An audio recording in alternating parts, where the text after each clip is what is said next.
This is a disclaimer. First and foremost, I don't think I'm an expert on slant sixes, nor do I claim to be.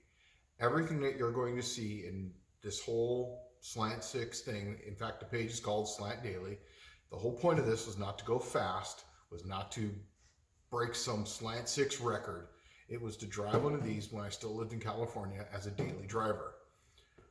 I wanted to get a little bit more performance because the speeds out there are a little high and this thing just wouldn't just keep up. So I started playing with it. My first Slant Six was back in the 1990s. All it was a driver.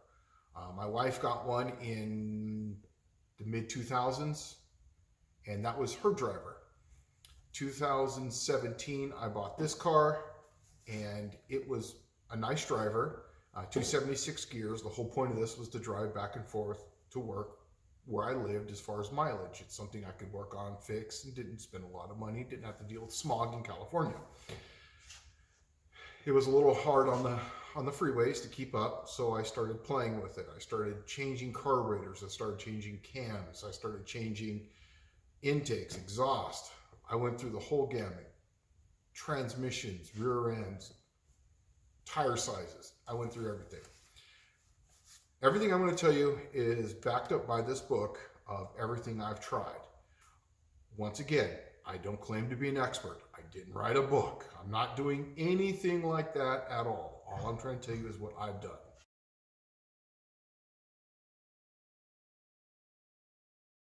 This is my Slant Six 1969 Dodge Dart. I've tried many different combinations. We will start with the current combination. Right now, it has a camshaft of 217, just under 500 lift on a 108 LSA installed on a 104 ICL. It has an older style head on it, and compression ratio is right around 9.47 to 1. Just we'll call it 9.5 to 1 for the sake of argument. I've changed to the HEI upgrade. I have the 90 amp alternator on it, upgraded that so that way it charges. I've got dual Doltra duals on it from Aussie Speed, going to 2-inch, equal length to a merge collector down there. Wide bands on each side so I can monitor it. I've upgraded the brake system to a 1975 style brake system. Other than that, I got 15-inch rims on it. The rear end is out of a 77, I believe, or 78. It's got a 10 by 2.5 inch, almost like a 8 3/4 style brake system. In fact, it is identical as far as on the outside. It's a 7 1/4, 276 gear in it. The transmission is an A999 transmission internals that we put inside of a Slant Six case. So it does have a lockup on it. It's got a low ratio first and second. So it kind of gets out of its own way when it drives. I've upgraded a few things on the dash. On the dash, I have an actual oil pressure gauge that I integrated into it. That is no longer an amp meter. That is a voltmeter. In the center is 12. I've done the, your standard lights inside of it, and I've got a little tiny tack on there. The heater does works bitchin', and it keeps me nice and warm. I got an AC. Eventually, I'm going to put onto it. So let's move on to what I've tried. So there's one engine there, and I've got an identical engine short block there. To keep things relatively fair, I used the same head on it. This one has been decked identically to this one. So when I take that head off, put it on there, they're identical.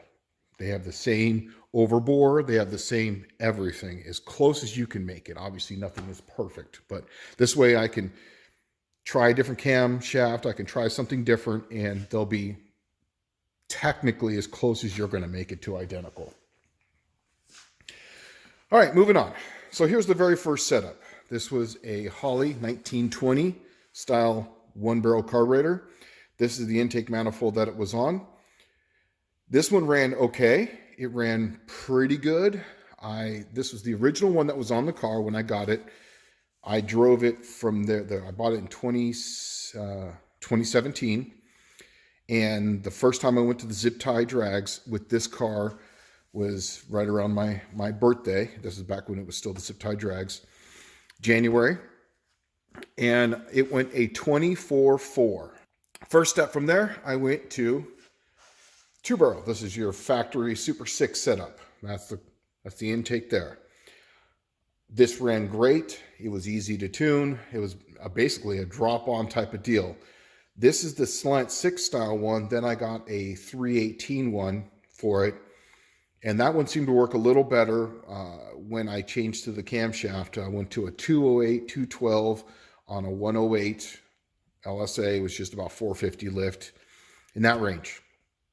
It was good. It ran fine. It definitely woke it up from that to that. It went a 18 second quarter mile, I believe, with this one. 18.2, I think is what it went. I'm not sure. I have a video on it. When I went to this one, this is a Holley 350 CFM 2-barrel. I made this adapter. Then I opened it up to see if that would help. That helped out for me personally. It helped out light years better. It just really woke it up. It was able to breathe. It was able to run through. The final setup on this one was 60 in the jets, 6.5. With this one I still had the 208, 212 on a 108. Then I went to this setup that I have right now. I went to a 4-barrel. When I put the 4-barrel on it, I went to this type of these manifolds, these exhaust manifolds, and this really woke it up. I drove it from here to Tucson, Arizona. This is currently a 500 CFM. They're nearly identical. The difference is that it's going to be the Venturi inside there on the primary. So what we're going to be changing is we're going to be going to a 600 style of primary. That's actually what we're going to be doing today. The next evolution, once I try that and I put about 1,000 miles onto it, is going to be this. I just got this from Bryce Gill over there at Gill Welding. This is another 4-barrel intake manifold that I got. I had him weld in the bungs. First, we're going to try throttle body. Once we go from throttle body, then we're going to go to batch fire. Then from batch fire, we're going to probably go to sequential. And we're going to see which one works the best. Is it even worth it? Will I go back? If someone asked me what ran the best and it was the easiest to tune so far, it's been this. This ran the best as far as drivability. Quarter mile times, current setup, what I have right now, is the best. I think I went a 16 something in this. 16.9, I think is what it was. When I drove it from Memphis, Tennessee, all the way to Tucson, me, my brother, and my boy, it ran good. I got 22 miles to the gallon. It drives in lockup with the lockup converter. It goes 80 miles an hour, no problem at all. It's about 2,700 RPM-ish with a 26.3 diameter tire. It works beautiful. Oh, and the converter is a really sloppy converter, by the way. I got it as high as you can make it. A 500 style of torque converter go that we have currently at TCI. And with the lockup, I lock it up right around 55 miles an hour. It just locks up and this thing, really shines as far as what it does. So this is what I've done so far. I've started there. I went to that. I went to another style of that. I went to that. Then I opened it up to that. Then I went to a 500 CFM, this style, which I'm not sure if it's ABS2, I think is what it was. Worked okay. Then currently right now I have the older style on it, 500. Then I'm going to be putting in these. When I go to this, we're going to keep basic setup with the same camshaft. I don't want to go much bigger on the camshaft just because I love the way the car runs currently, the way it runs. It's a driver. It's got a little bit of talkity to you.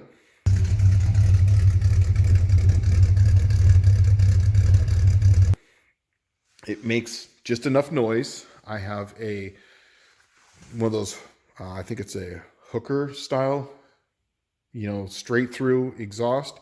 And then I have a resonator at the end, and it seems to run just fine. I like the sound of it. And then that right there is my alternator. It's when it's straight up, it's right at about 12.2 or so. So it's kind of cool. I was going to put an idiot light behind that, you know, where the red light normally was, but because I had to cut out so much of it and put it behind there, it just would have been so I just left it like it is. So it's just a gauge now. But that's it. And this is my little controller right here for my lockup. I'll get up underneath there and show you that. Basically, I have it set at 55. I can turn it on and turn it off. This is your basic 204R, 700R4 style of controller from B&M. This is the current cam that's in the engine right now in the Slant 6. You can see that these are the masters right here. These are 904 specific for hydraulic. They're in their 4x4 series. Since I am running them on a solid, I have a tighter lash on them. I'm running them at 6 on the intake, 8 on the exhaust. I've tried 2 up, I've tried 2 down. 6 and 8 seems to run the best on my engine for this setup. And this is a really, really good camshaft. I might go up in duration on the next one. I'm not sure. I might go up to, like, say 220 on a 108, but once again, this is a driver. This is not a hot rod. The gearing in this is a 276, so I'm trying to keep it streetable and drivable. I'm just going to show you the results of the stuff that I'm kind of doing. So there it is. I am not an expert, nor do I claim to be.